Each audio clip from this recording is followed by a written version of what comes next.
Once upon a time in the ancient land of Israel, a beloved and remarkable figure named Elijah the prophet, known in Hebrew as Eliyahu Hanavi, arose during a critical period in the history of the Jewish people.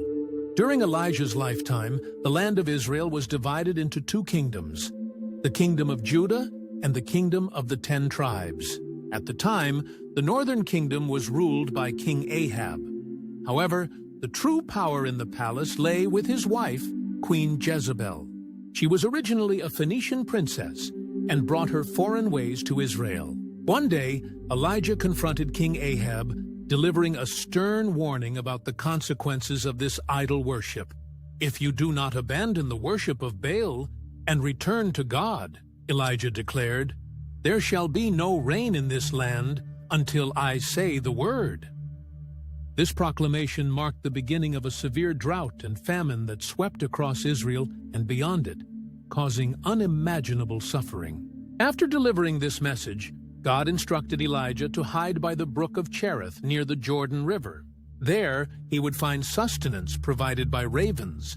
As time passed, the brook eventually dried up due to the ongoing drought. Yet, God had a new plan. He sent Elijah to the land of Sidon, where he would meet a widow who would take care of him. When Elijah arrived at the gates of the town called Zarephath, he found the widow gathering sticks. "Please bring me a little water and a morsel of bread," Elijah asked her.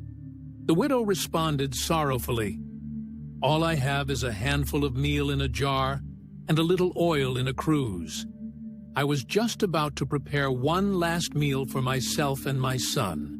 Encouraged by Elijah, she decided to bake a small cake for him first, trusting in his prophetic word. Elijah assured her that as long as the drought continued, her flour and oil would not run out. And just as he promised, they ate for many days with the miraculous supply. However, tragedy struck when the widow's son fell gravely ill. In her grief, she turned to Elijah for help.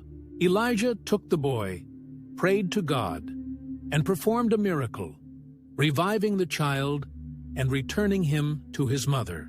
This act solidified the widow's faith in God and his prophet. Meanwhile, Queen Jezebel's reign of terror continued. She hunted down the prophets of God, ensuring that anyone who proclaimed his name met death. Yet, amid this danger, a brave man named Obadiah, who served in the king's palace, took great risks to save the remaining true prophets. He hid 100 prophets in 2 caves, providing them with food and water despite the severe scarcity. As the years passed and famine persisted, God instructed Elijah once again. The divine message was clear. It was time to confront King Ahab. When Elijah appeared before him, Ahab accused him, saying, "You have caused all this trouble to our people. It is not I, but you and your family who have led God's children astray." He insisted that Ahab gather all the people of Israel and the prophets of Baal for a showdown on Mount Carmel. At Mount Carmel, a large gathering assembled. Elijah stood alone, a solitary prophet against 850 prophets of Baal. He called out to the people, asking how long they would waver between 2 opinions, serving God or following Baal. Elijah proposed a test. They would each prepare a bullock, pray for fire, and see whose God would answer with flames. The 850 false prophets went first. They shouted and danced around their altar, calling on Baal from morning until noon. Nothing happened. They began to cut themselves in desperation, believing it would compel their God to respond.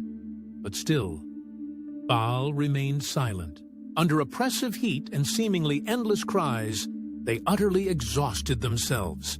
Then it was Elijah's turn. He called the people closer as he built an altar with 12 stones representing the 12 tribes of Israel.